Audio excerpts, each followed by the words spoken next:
shouldn't even have information. I've had conversations with many leaders that are always appropriate. I think Scott can tell you that. Always appropriate, at the highest level, always appropriate. And anything I do, I fight for this country. I fight so strongly for this country. It's just another political hack job. The chairman of the House Intelligence Committee, Adam Schiff of California, is fighting to get the complaint released to Congress as for in the whistleblower rule. The Inspector General found these allegations credible, but he had only 14 days to investigate them. So they deserve a thorough investigation. That's what we're intent on doing, and come hell or high water, that's what we're going to do. Speaker Nancy Pelosi says if the allegations against the president are true, he is stepping on a dangerous minefield for American democracy and his presidency. Acting Homeland Secretary Kevin McAleenan is warning about the domestic terrorism threat emerging from white supremacists. Orphan correspondent Jessica Schneider. He called white supremacism one of the most potent ideologies driving acts of violence here in the U.S., and really he called it an affront to our entire nation, of course, a nation that strives for unity of its diverse population. Walmart says it will stop selling electronic cigarettes following a string of illnesses and deaths related to vaping. More than 500 people have been diagnosed with vaping-related breathing problems. An eighth death was reported this week. On every continent on the planet, protesters, mostly young people, are out in force today, calling for more determined efforts to deal with global climate change. On Wall Street, the Dow was down 77, S&P down 8. I'm Mike Moss. You're protection from deception. This is Truth Frequency Radio.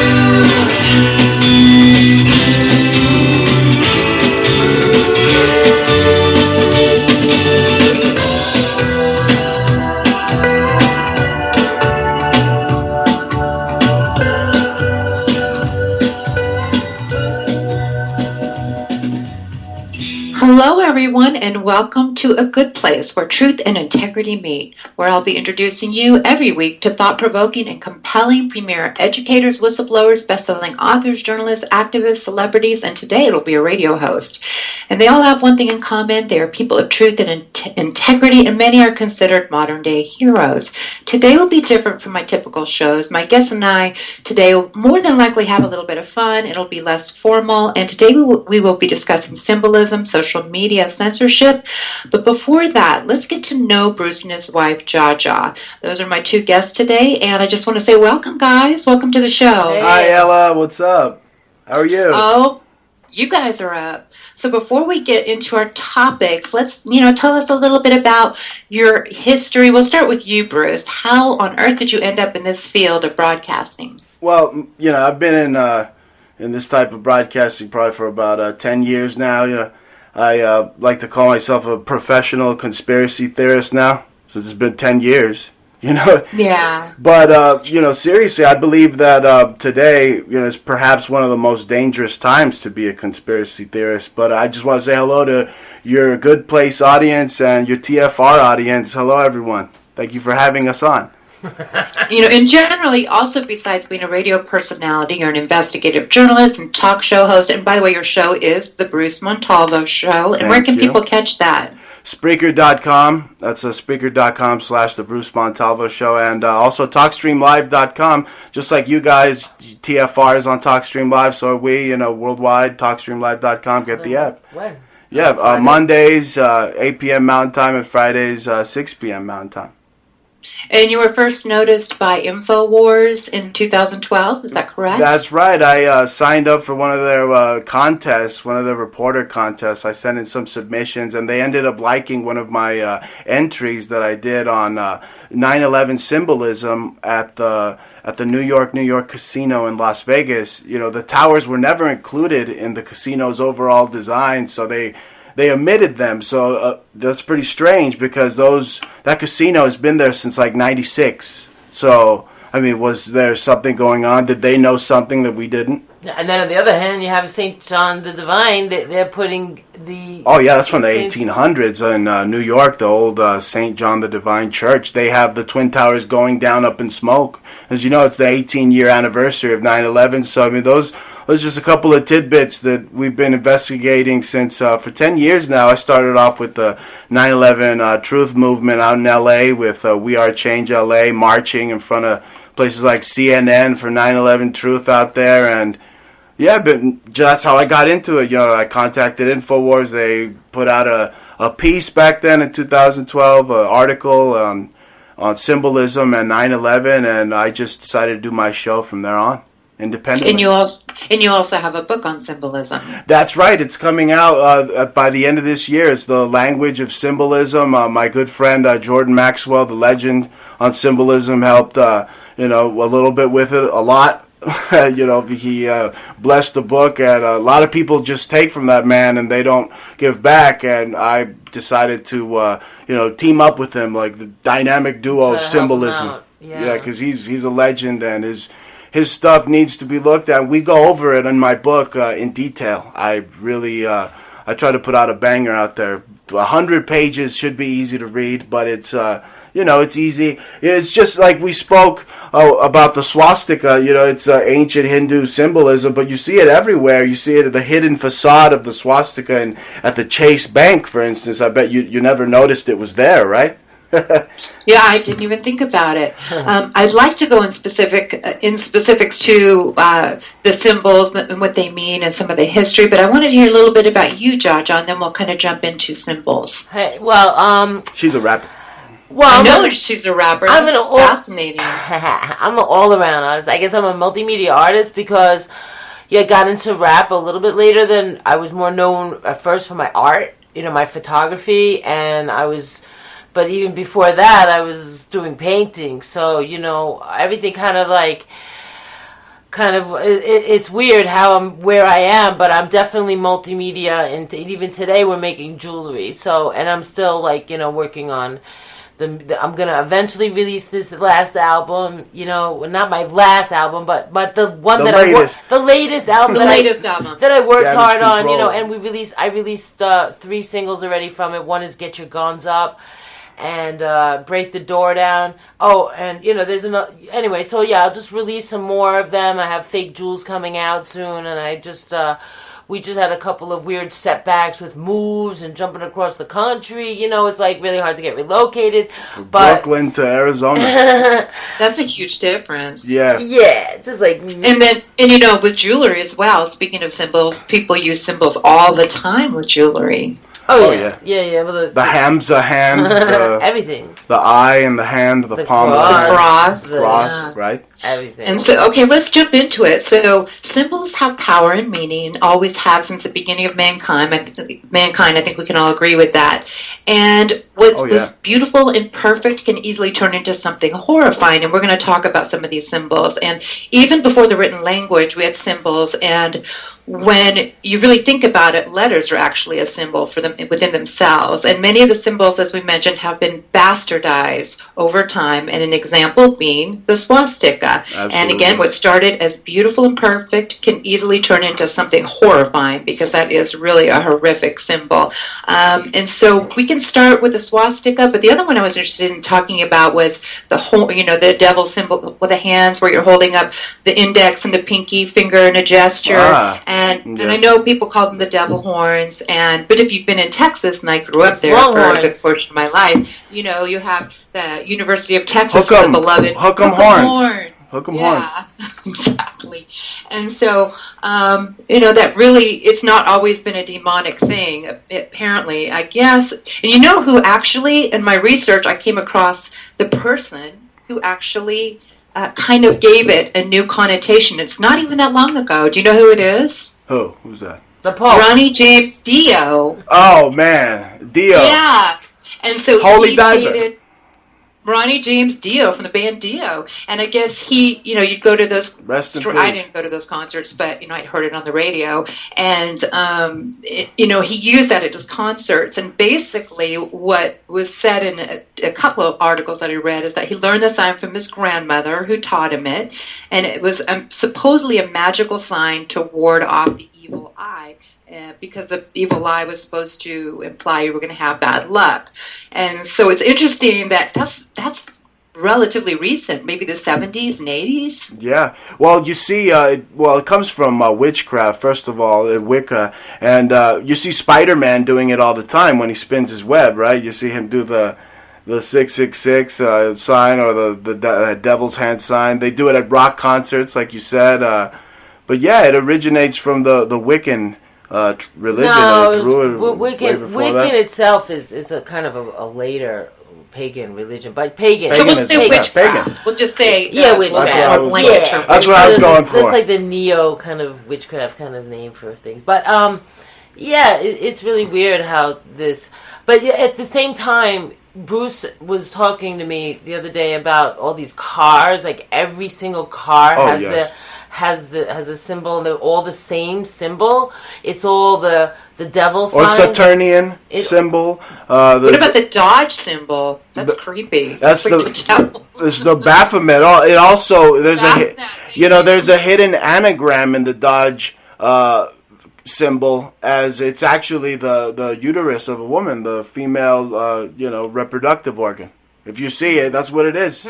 It's hidden. There's a lot of hidden symbolism in places they're in front of you every day. I mean, even religious iconography, the cars, automotive industry. I mean, they all have Mitsubishi, for instance, is the Triketa. Since we're on the Wiccan and witchcraft, you have the Trinity knot. And just because you think that throwing the hokum horns is not demonic doesn't mean that the masters behind the scenes didn't conceptualize that and kind of proliferate. Unconscious. Yeah. They do it to control the collective unconscious of the individual. That's what all these symbols do. And then you have the gestalt of the colors and the symbols that, for instance, red and yellow will make you want to feel rushed, or you're hungry.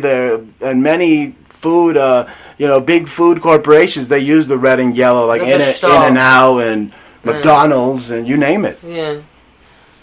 Well, they're always. And even if we're talking about commercial products, I was reading about the Arm & Hammer, and we all know this one, right? That's Freemasonic. Yeah, it's the symbol that they use for household products like laundry and bleach and baking soda, and it actually is like a Nazi racist symbol, at least at this day and age. And you need to research who Arm & Hammer really is, who Arm & Hammer really was, and you'll see it's got everything to do with communism, Marxism, Leninism, and it's just an incredible, fascinating story. Right. But what's really strange is that people actually liked it. I mean, like, laborers adored it so much that they attempted to create a new political system, like you said, and it kind of breaks down to communism again, because to fight back against the capitalistic society they felt was using it and exploiting it. And the laborers used the Arm & Hammer sign for the organization, which was the Socialist Party, of course. That's right. Of course. And, today they're screaming that they hate Nazis, and they hate Nazis, these millennials, right, or Generation Z, but the Nazis were socialists too. Yeah, they were, but they also killed 11 million people. Oh, so they kept perfect records, and they invented UFOs. Since today's, I don't want to get into aliens. I know Nazis. We could go on for hours. But we're talking about the swastika. The swastika again. It's it's evil, it's been bastardized, but really it just represents the Hindu, they believe the constellation, the Ursa Major, the Big Dipper, it's the North Star. I took some information. Polaris. Yeah, so one of the things I found, because the swastika, when most people think of that, they just feel the darkness and what that means. Well, the Nazis left a bad taste in everyone's mouth. Yeah, so basically, in my opinion, it's the closest thing we have to an actual symbol of the devil, and it's the thing that people who advocate mass genocide wear, and it to me that is steeped in evil. One writer put this; it was really funny. He put, "It's basically steeped in evil, like a fine brewed tea made of Satan's pee." I thought that was a really interesting way to look at it. Well, if the seasons are Satan's pee, the 4 seasons, and the earth, water, fire, and air, and also what is it? It's also the symbol of the flat earth. If all the ancients believe that. The black sun. The black sun symbol, which is the polar opposite of Polaris. If as above, so below. That's so right. That's supposed to be the dark side of the earth. Oh, it's just and riddled the with this underside, stuff. and Yeah. that's how the Nazis kind of co-opted it, because they wanted to own all 4 corners of the poles of the earth. Of the earth, yeah. So and then they know now there is secret knowledge. I don't know anything. I don't know what. I've never been inside a Garth. I don't know if it exists, but I do know there is something that's centrifugal, like that's a vortex. Yeah, the polar vortex, and that's what I think deep down this whole green thing they're talking about has to do with, and their whole climate thing. It just has to do with a changing of the polar vortex, which I'm sure the Nazis were well aware of. The Antarctic and all their expeditions, Operation High Jump, and all that stuff. Their technology was extremely advanced. This is like in the 1940s, and it's just some of that is being used. DARPA uses some of that information, and just some of their torture techniques and the COINTELPRO that they created. I mean, it's just, yeah. All the intelligence agencies in the United States are basically founded by Nazi Operation Paperclip Nazis. That the old OS founded the CIA, for instance. I mean, there's dark roots in there's many of these conspiracies there's dark roots. One of the reasons why they won is because they did some kind of a mapping. They went and they got rid of a lot of maps. They did something with maps. And there's a lot of hidden maps. That's why they went and raided a lot of places. They burnt map places, a lot of books, but a lot of them were maps. I really kind of can see this. That must be in the Vatican archives. No. A lot of they that show stuff. up a little bit, and I believe that's why Hitler won. Excuse me. Is because they had access to the real maps of the United States and Antarctica. That's why there's Nazi bases over there.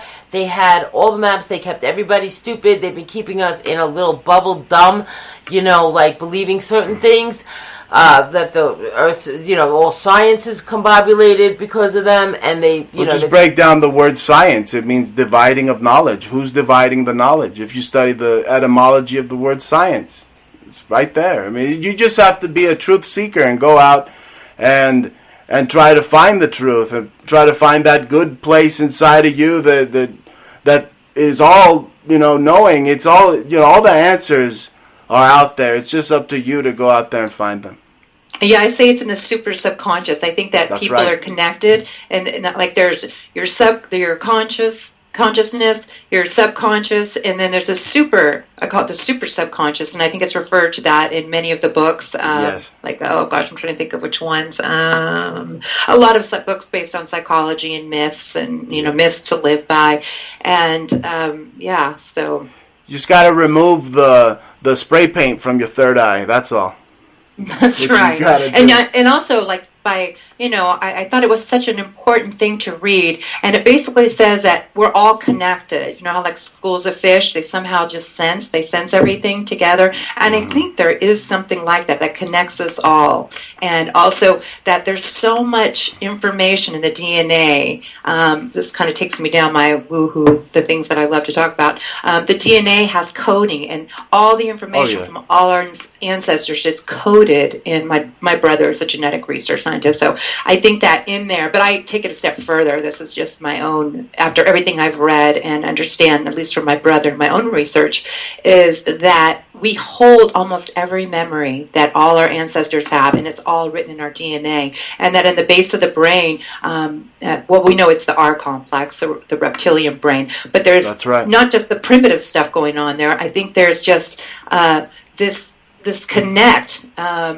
Maybe it's not the base. There's this connect, like you said, more like the third eye. The top of it's more like in the crown chakra, I would think. Kind of more like it's your temple. That's why they call your head by your temple, by your temple. That's interesting.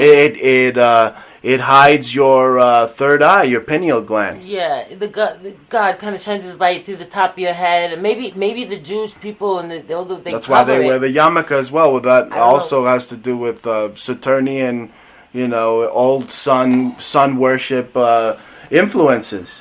Yeah, and that third eye thing is extremely important. And as we know, as we can see, it's in many cultures, and it's involved with Hinduism, like you said. And it's just something you see, that symbol, whenever you're studying, even metaphysics, spirituality, many of the religions, theosophy, in theology, if you study this, you will find that out. And so when you take your finger and you put it there in that third eye, right behind there, I hope I'm right about this, you can correct me if I'm wrong, I think it's like supposedly that's where the consciousness enters into a baby, and like that's where the pineal gland, I guess people say that is where consciousness first sits. Yes.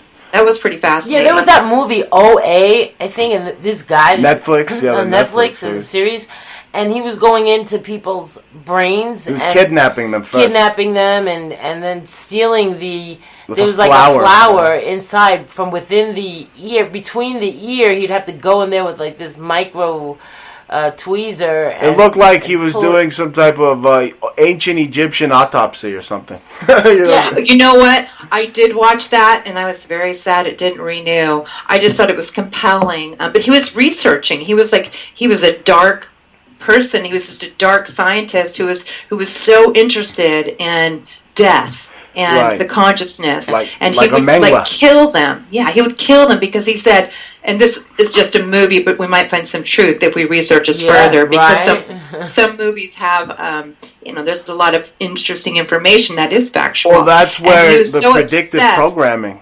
Yeah. And so he was obsessed with, like, when people died, there was a whoosh. Like he said, he always heard the whoosh, and he was just wanted to find that place where they could all connect, and like they were prisoners basically of his consciousness. Anyways, it gets complicated, right? So complicated. You'll find how he was able to grow something then in water. You'll find so much predictive programming today in Netflix, and you'll see so much symbolism, like in the Dark series, for instance. They use that Trinity knot, the Wiccan, the Celtic, the Celtic, Celtic, Druid Celtic, yes, Yeah, I know, it's like Celtic. I mean, I don't know. But they use it. They use it now in modern times. Yes, you see it everywhere. It's just abundant.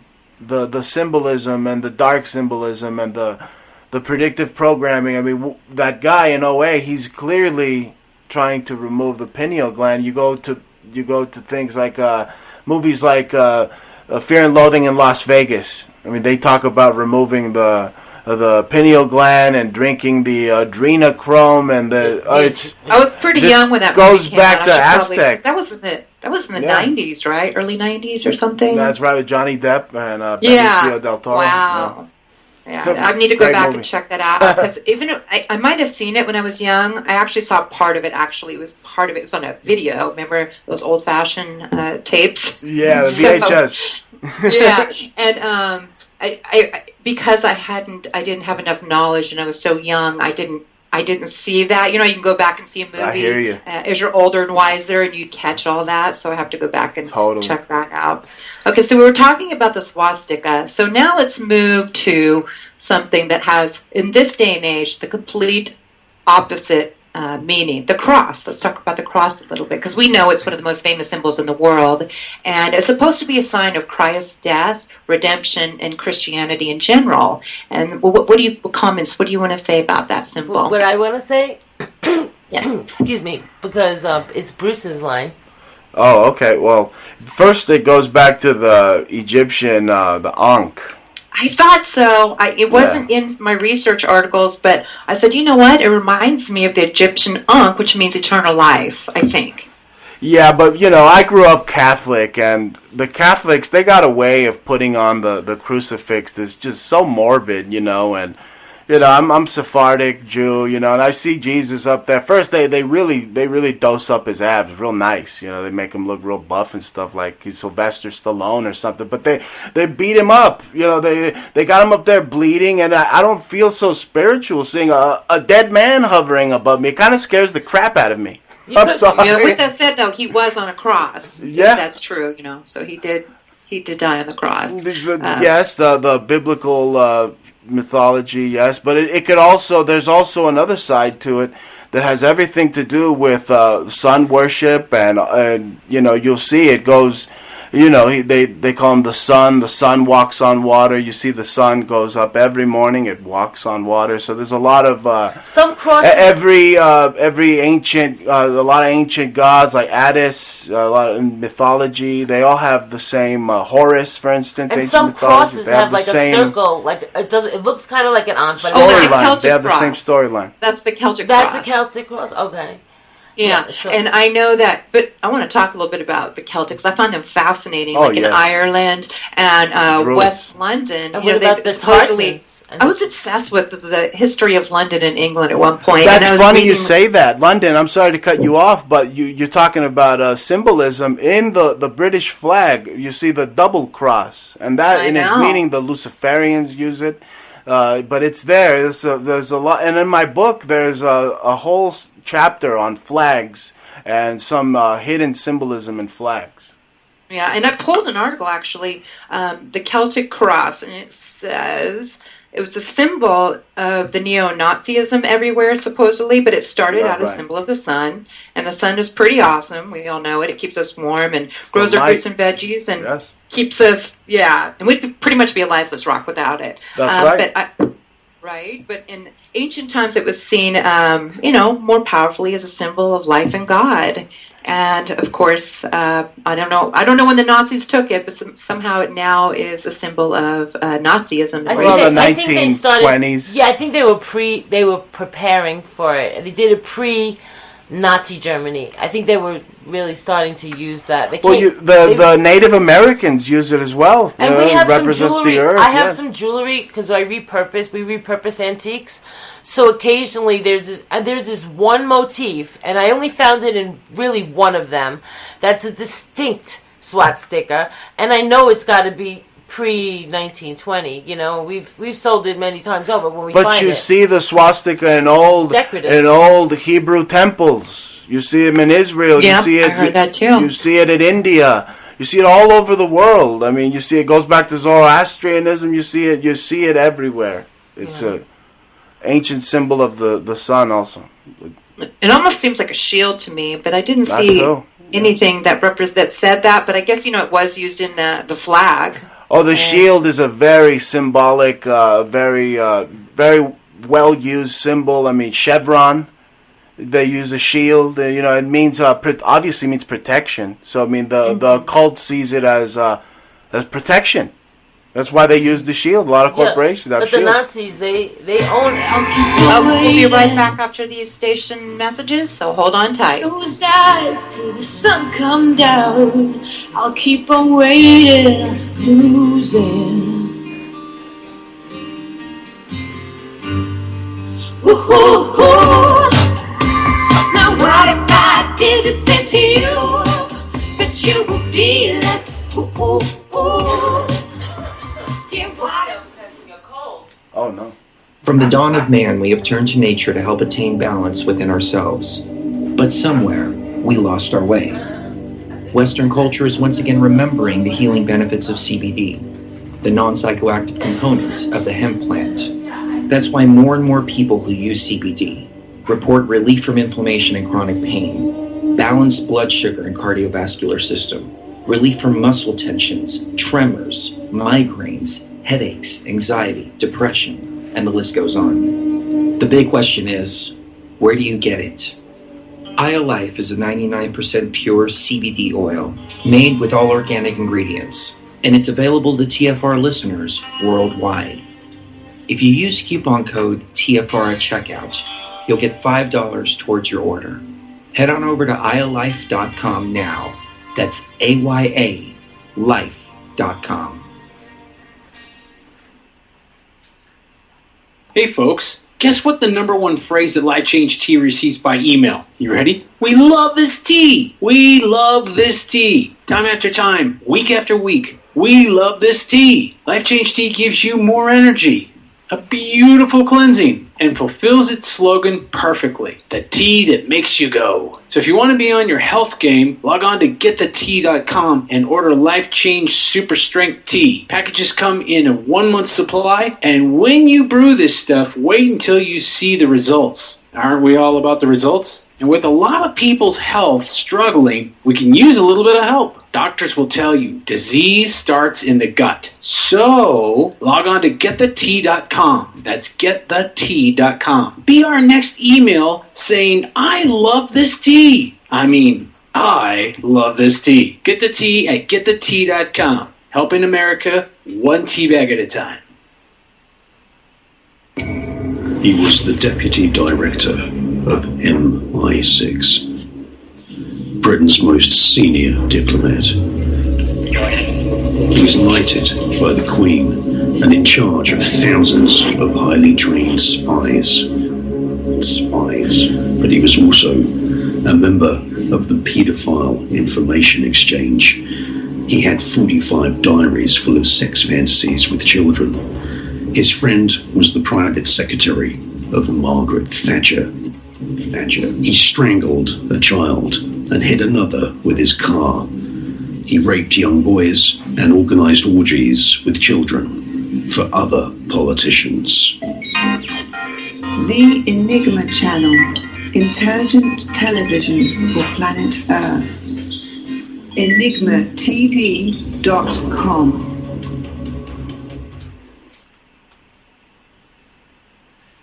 This is Truth Frequency Radio. No hate, no hype, no fear. Real people, real radio.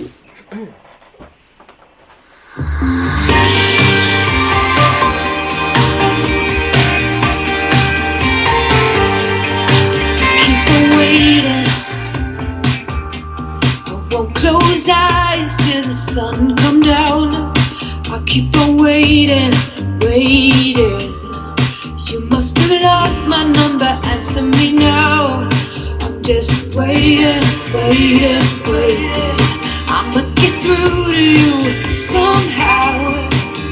See, waiting's got me paying. It's in the mess, baby, I need the mess. Oh. Now what if I did the same to you? Well, welcome back, everybody. And I have with me, in case you're joining us late, Bruce Montalvo. He's a radio personality, and his lovely wife, JAJA.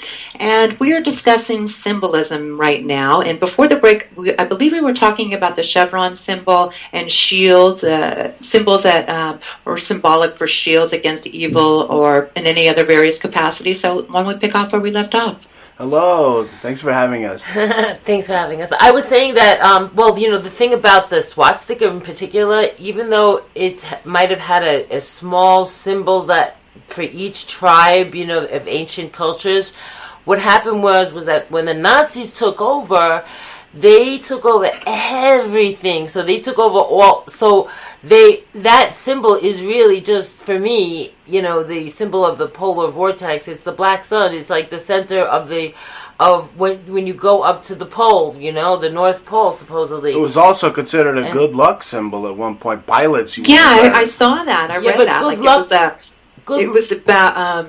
Exactly. It was not only just good luck, it was like symbolic of success and harvest, and so it's just harvest. I'll tell you why it was harvest and why it was good luck, because harvest, they could tell from the stars from Polaris. You see, everything was the way the stars, and they could tell the seasons through the astrolog, through the sun, through the stars, right? So everything was they can tell the directions on sea anywhere if you know where Polaris is. So, but they really, a lot of that information has been washed out of our brain. That's why when you go to walk with a compass, and it only goes one way, it just goes north, and you're like, and then when you go, and then they're not allowed to like go up to the North Pole with a compass. It does weird stuff, and then I'm telling you, you really, if you look up flat Earth and compass, you will understand things and how the order has twisted us and indoctrinated us through since we were a really young child. And all that's hidden in the swastika's meaning, believe it or not. It really is. Believe it or not. Because they're controlling everything. They're controlling your knowledge. They're controlling. That's why also it is dark, but it also has a reflective meaning. I mean, it was good. It's good. It was always good on a vernacular, tribal level for certain things. We used it for mapping, but when the Nazis took it over, they're like, no, we own it. You know what I'm saying? We own all four corners and then some. So, and then you start, to answer your question about the shield, the shield is used, as a protection. You see, it's also a vector. It could be the vector symbol. You see, it's the same type of military insignia that a lot of high-ranking military wear, or NASA. They also have that logo. My father worked with a company named Vector, and he was an electronic engineer, and he was subcontracted through NASA. So that's really interesting, because I'm like, Vector. Absolutely. But because he was an electronic engineer, I thought it was related to electricity in some way. No, it's the vector symbol. Again, it's Saturnian in nature, and there is a secret society of the Brotherhood of Saturni, or the Fraternity of Saturn, and a lot of them are gotta be stockholders in these businesses, because their symbols are absolutely everywhere. Yeah, like the head of the heads of the heads. They're all like the 360-degree Masons, those guys. Yeah. Then everybody else is like a third degree, Club 33 at Disneyland, they're running everything. They're running everything, Ella. I've heard, and I actually talked to someone. He told me he was part of it. He claimed to be, and he was a lawyer out of New York, and he was blackballed from it, but he was very frightened, and he told me that basically they sat around and they'd get together, and it was people from all over the world, surprisingly all different ethnicities. He said it wasn't just not all white, right. And they basically controlled everything. Everything. Well, that's how they made it sound more appealing. We have all the politicians, and then everything's being done in New York City. It's a meeting with these powerful men. That's how they made it sound more appealing, by calling it New World Order. They couldn't just call it what it used to be, which is the old Anglo World Order out of London, right? That doesn't sound too inclusive to everybody. It's not diverse. They're Middle Eastern, according to him. New World Order sounds pretty good for everybody. Top of the boule. How do you think Obama got there? And you got guys like Jay-Z and Jay-Z sings about that all the time. He's been letting it go. They're telling the masses that they're in secret societies. Yeah. It's gone from covert to overt. Yeah. It clearly has. In the last 20 years, there's been an explosion of this. It's become mainstream. Mm-hmm. But people, I agree. But the mainstream doesn't. Go ahead. I was just going to say that Jay-Z can have all those symbols on the shirt and they'll all wear it, right. But they don't know what they mean, or they don't know. They think they're in the club, cool. And they think they're in the club. They think they're Illuminati. No, they're just puppets. They don't even know. They don't. They're clueless puppets. That's what amazing. They're. Right. And the people that are part of that, according to this gentleman, I'll just call him Ray, he said they're genius. These are some bright minds. And it's, the group that's kind of controlling everything. Ray knows it all. I wanted to go back. We were talking about shields. And I was just thinking, I was trying to remember what it was. I'm like, the pentagram, of course. Yes. And I think most people, the first time they ever saw it, must have been like in a movie, and it might have been drawn in blood. And so to me, when I saw a pentagram, I was frightened of it, because I was living in a Bible Belt too, so I'm sure that shaped some of my thinking around it. Right. And sure. Well, it's definitely not a Christian symbol now, but it's kind of a positive symbol, and it was used by witches, which Christians don't, they think that's evil too, all over to represent spirituality and triumph over the world. Like that top point's supposed to be triumph over the world. And before that, it was used as a positive thing by the Christians, and I guess it was like a shield to somehow. The shield was a way. It was used as a shield to protect themselves from evil spirits and evil and things like that. Well, excuse me, as an artist, when you look at the Leonardo da Vinci drawings, you could see the division of the proportion according for every man will be within the circumference of a circle when you use. That's right. The dynamics. It's the body. It is a pentagram of man. Yes. It's actually the symbol of the body of man. Yeah, yes, it's absolutely a mathematical symbol on point, John. Yeah. So. Like Michelangelo. Right. Upside down. That's what I meant. Okay. Michelangelo. Got it. Right. So when you look, the artist will show you as with anatomy. When you could look at it, it's almost just. What you see is what you get. It's just proportion because I'm proportioned to myself. Bruce is proportioned to himself. And everything will line up to basically that pentagram at a certain point. Like when you put your. The pentagram is basically the symbol of man. I think so. I think. That's and you see it hidden in the health iconography of the Atlas that's moving his arms or the body. You see it. He looks it's hidden symbolism to see the pentagram in the medical field. That's what it is. Well, the horror movies sure like it. They use they love it to scare the bejesus out of people. Because man is our own. And if you stand within the folklore, if you stand within a pentagram. Is you have the pentacle and the pentagram. So if you stand within the pentacle, I believe that's a pentacle has the circle around it, then you are protecting yourself from the demons or evil spirits around you. It actually creates. Are you supposed to put salt on it? I remember seeing. Yeah, the salt is used in sacrifices. It's symbolic to the occult, but it's supposed to create like your own spiritual firmament around you. Yeah, that's interesting. So on that note, let's talk about Christmas trees. Hey. Something a little more lighter. Okay, can I say something because I'm Jewish? Okay. Oh, of course. Okay. Star of David, right? Yeah. You want to go there? No, I want to say something about Christmas trees. Okay. Okay.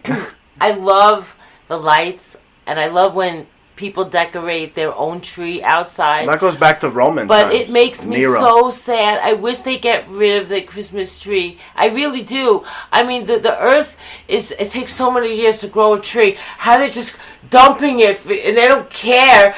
And people, they talk about recycling, and they just throw their Christmas tree right on the floor. On the outside of the garbage. It makes me. I'm sorry, but it's one of those things that it's so glorified and it makes me nuts, and it just I know a lot of history of the Scandinavian. My family's Swedish, and boy, they talk about Christmas. They love Christmas, and they've taught me so much about Christmas. And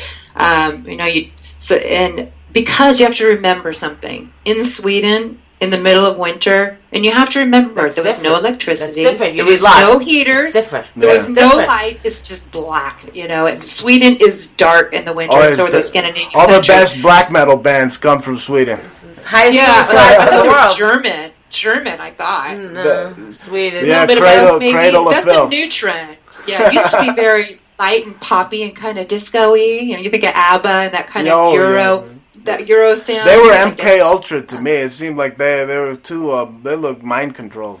No, I'm not talking about like people that need it for a reason. It was to cheer them up. I mean, I think it was actually started in Germany. I want to say the 17th century, and I'm sure I wrote it down on my notes somewhere.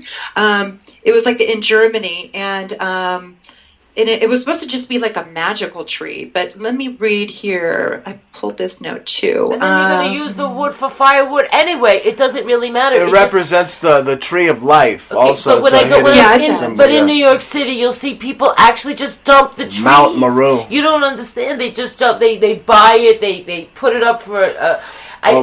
They should actually do plastic trees. Number one, they're extreme fire hazard. Even though, one of the things in one of the articles I read that was talking about Christmas trees, they signify. Supposedly, it's in some of the things I read that it's like it's the evergreen and it's always green and it lasts forever. So it had a symbol of just continuation of life, I guess, to some degree. And so it's really sad, though. I think maybe we should ban them just because it's cute. My husband does insurance, and he's known some houses to go up in smoke very quickly. Wow. So. Yeah, and not just ban them. Yeah, and not just for if that. you don't like something, you can't just ban it. What about? It's kind of un-American, it's not that, but it's you not. know. But you're taking down. No, I'm not trees. saying ban it, but it'd be nice. They have wonderful artificial ones. Yeah, now. they do, and they last forever. They do. And then you don't have to take down. Oh, you have choice. In this You country, have a choice, and believe me, I love a good Christmas tree because I love the smell. Yeah, but right. I'm here in Oregon, and we got trees everywhere. Oh, and I'll yeah. tell you the damage that's going on with trees.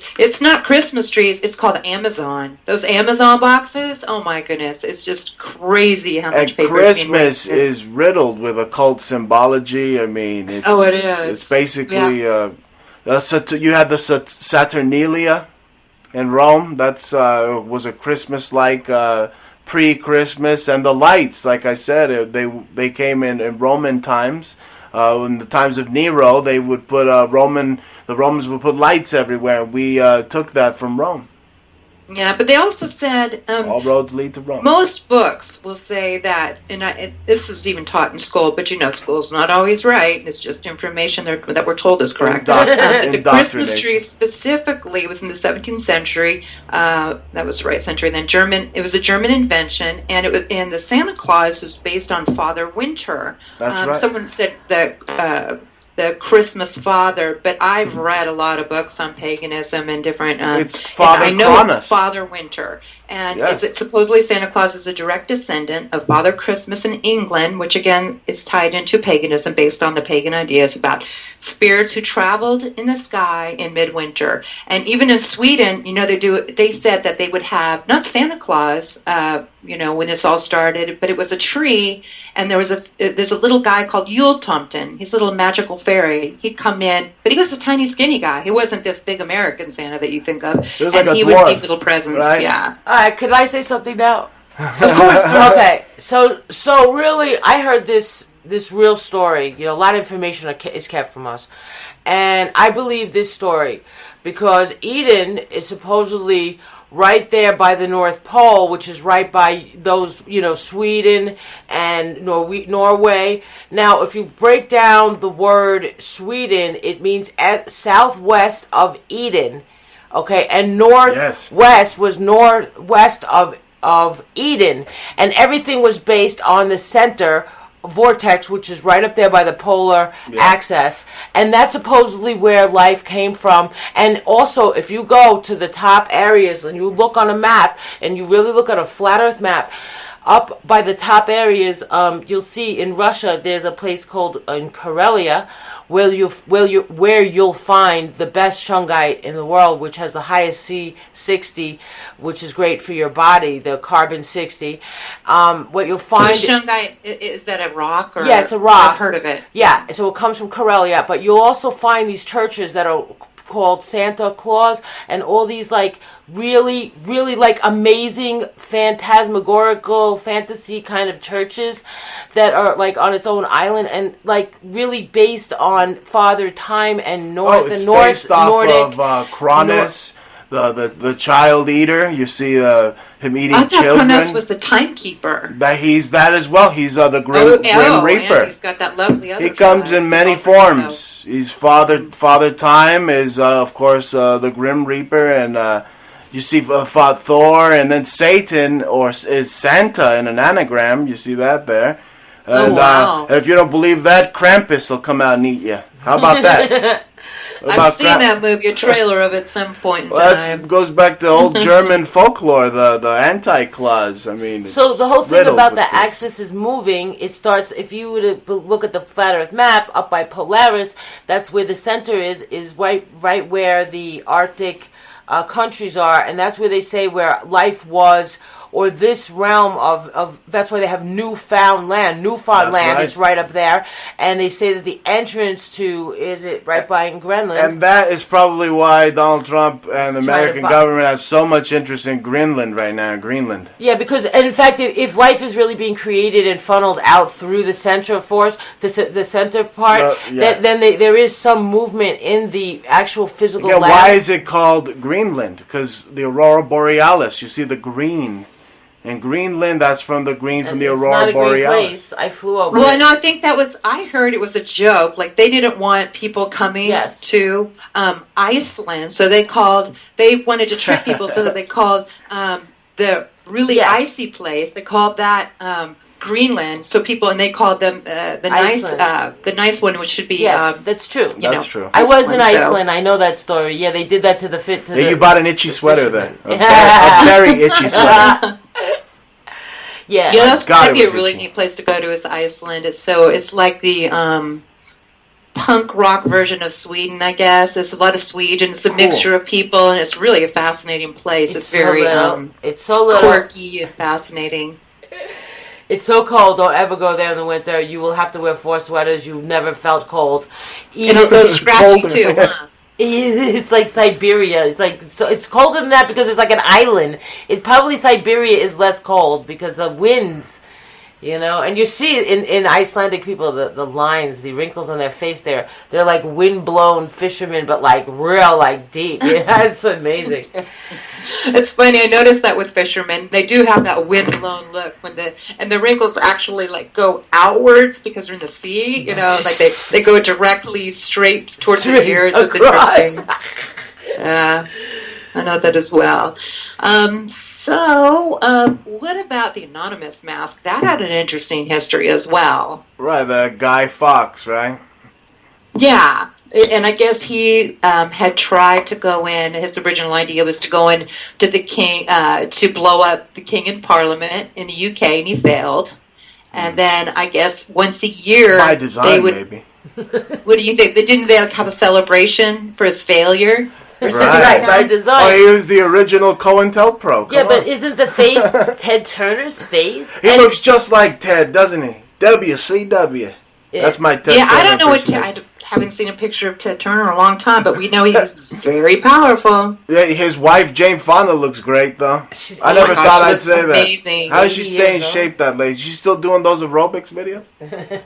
I don't know. I know she makes. Do you know she makes vibrators? Oh, I know. We're watching. We love that show. It's like hilarious. Jane Fonda's like #my 80. Like, I want to be like her and look like her when I'm 80. Won't happen, but she is one fit, gorgeous woman. Is that a vibrator or an eggplant? I don't know what is that? I don't know what person needs to put that thing in them, but dear God, man. I've never had an X-rated or R-rated show, but we're kind of going that way. It's Jane Fonda. It's just a fact. Yeah, it's not. Netflix. Netflix. Hey, we don't work for them because I don't like where their management is. Obama or whatever. He's in trouble. Yeah. So anyways, to get back to this, the anonymous mask. So I guess Alan Moore wrote V for Vendetta, and after that, of course, there was a movie adaptation. And the mask slowly became to resemble what is in the book, a symbol of anonymity. And so it went kind of from a symbol of how great it was that the Guy Fawkes failed in his revolution to a symbol of resistance and revolution. So it kind of, it also turned. I don't know how much revolution. A lot of the guys that wear that mask today are living in their mama's basement drinking her milk. So I mean, or work for the government. or they work nobody's for the got time for that. You got to pay your rent. Well, they've been exposed. Unfortunately, some anon has been exposed to having ties to government, like CIA agencies and stuff like that. Like you mentioned earlier, a lot of the COINTELPRO or the intel units, they're out there designed to spy on the public. And that's why I believe today, I said earlier, it was perhaps one of the most dangerous times today is to be a conspiracy theorist. Because the term conspiracy theorist is being grossly overused. You hear everybody saying it every day, every minute on CNN.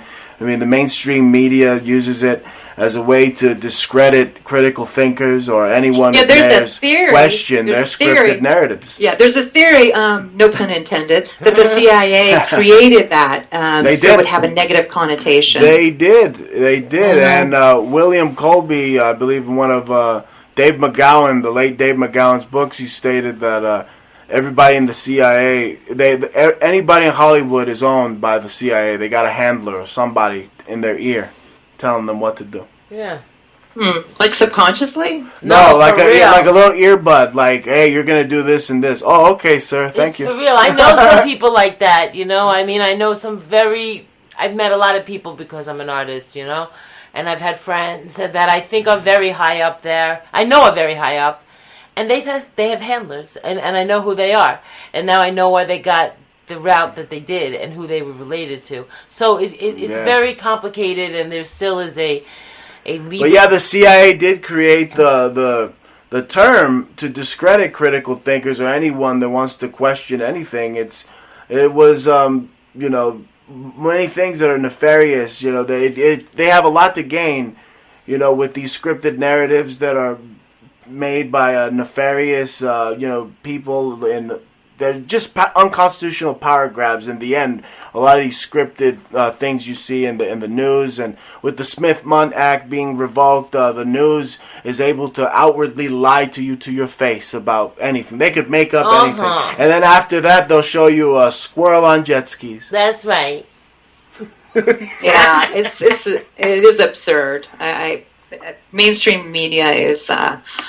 It's their modus operandi. It's all owned, and so that's why there's 6 corporations are owned. 6 corporations own all the media. Viacom, the this, the that. They own it all. Amazon. I mean, these are like corporations that have something to gain from controlling the media. Yes.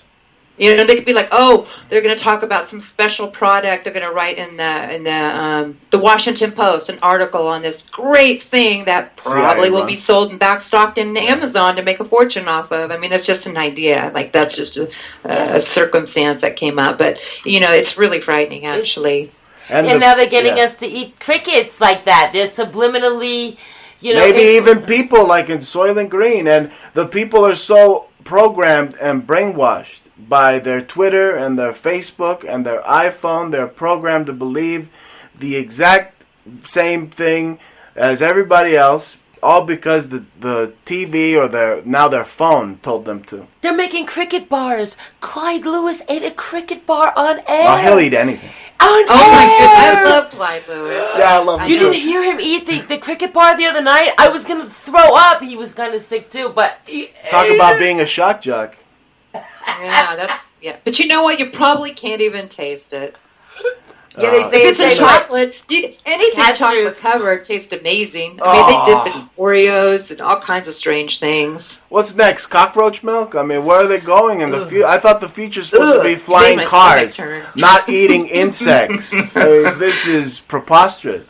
You should see the cockroaches they have in Texas. They fly and they're huge. You should see them here in Arizona. That. They're mutated too. I don't know what they're giving them the same thing they gave the Ninja Turtles. Where in Texas? Because we saw some flying weird stuff in El Paso.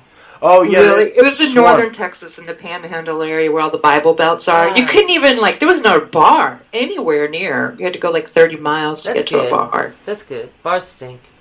It was weird when I moved back to Los Angeles because I was raised in Malibu and I went back to Los Angeles. My family moved back, and I remember there's a line of bars. Oh my God, there's bars everywhere. This whole Hollywood's all bars. Wow, and McDonald's and 7-Elevens. That's different. LA. Sounds like LA. From the Bible Belt to LA, Malibu. That's funny. I mean, I know. It was so funny. But, I spent a lot of time. I was young, so we went and had a lot of fun up on Sunset Boulevard. And I never seen an IHOP like that after all the bars closed. Because in New York, they can go to 4, but in LA, it's 2. And everybody would go to this IHOP on Santa Monica Boulevard. And it was the rock and roll IHOP. So it was wow, this is a different IHOP than I'm used to. I feel like I was on Mars because even though I was there when I was younger, I was a child and we lived over North Malibu and I was still kind of sheltered. I didn't see anything like that. So yeah, that was. Oh, we're time's up, guys. You guys can come back. Thank you everybody for joining us and tune in next week. Bye everyone. Thank you.